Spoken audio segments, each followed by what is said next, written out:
Diabetes devices in many ways really make diabetes easier. I've had diabetes a very long time, and when I stop and think back, what a different world it is now compared to what it was then, it's pretty startling.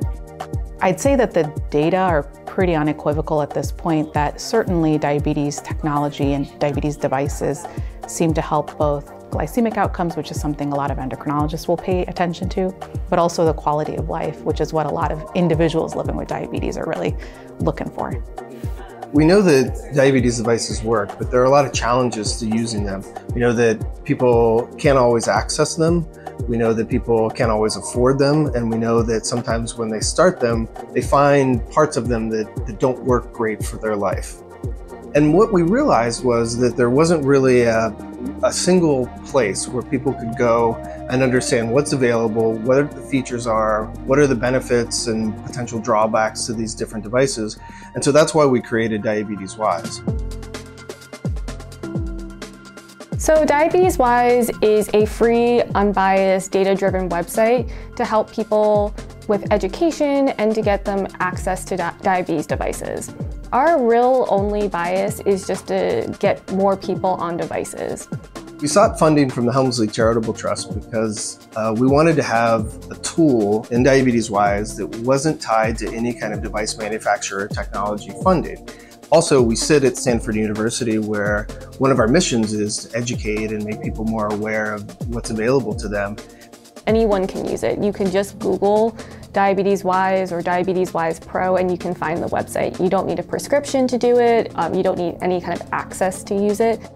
What Diabetes Wise does is in kind of an unbranded way, lets people learn, hear stories from others living with diabetes, and really take into consideration what they might want. And what's nice about the Diabetes Wise Pro is clinicians can get kind of hands-on, real-time support down to the state that you're in and what insurance providers might or might not cover. What documentation do you need? So when we created Diabetes Wise, we thought it was really important to have members of our team be people with diabetes. We also thought it was really important to engage those healthcare professionals that work directly with people with diabetes, including endocrinologists, educators, nurses.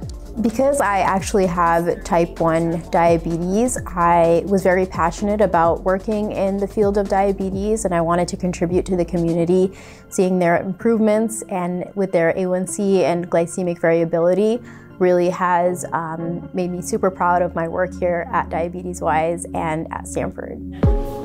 When we created Diabetes Wise, we also wanted to generate data, learn from the various experiences that people have using devices and technology. For the study, as we've discussed in the past, I resisted going on any sort of device. I didn't want something attached to me. I had a doctor who had me wear a continuous glucose monitor for about a 3-day trial, and seeing in real time what something like a bagel did to my blood sugar was shocking. So that was really the turning point for me. It's very clear that diabetes technology works, but it doesn't seem to work with and for all individuals. So my research focuses primarily on understanding where there are differences in individuals who hold minoritized identities. Why is it that when it works, what keeps them hesitant? What encourages them to use it, and seeing if we can't build a system and a structure as a healthcare society. My research focuses on interventions that support people living with diabetes from a familial, psychosocial, and device technology context. I find that oftentimes family and partners and friends are very supportive of diabetes device uptake.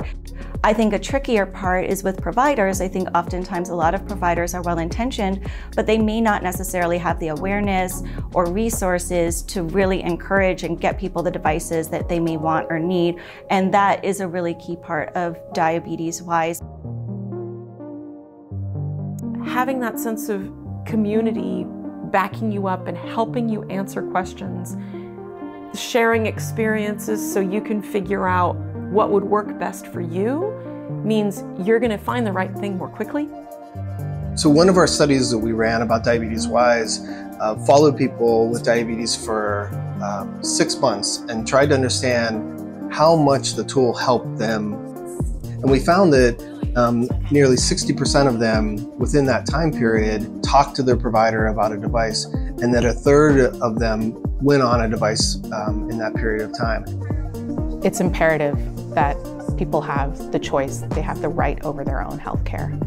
And there's very few strategies that currently exist that allow people to do that and allow clinicians who are caring for those individuals to do that. And that's where I see Diabetes Wise and Diabetes Wise Pro sitting, and that's sort of why I'm so excited about this work and getting it out there. People with diabetes deserve an unbiased view of diabetes devices, and I think that here at Diabetes Wise, we are providing just that. We hope that eventually people can choose a device that works for their lifestyle so that they can lead healthy and happy lives.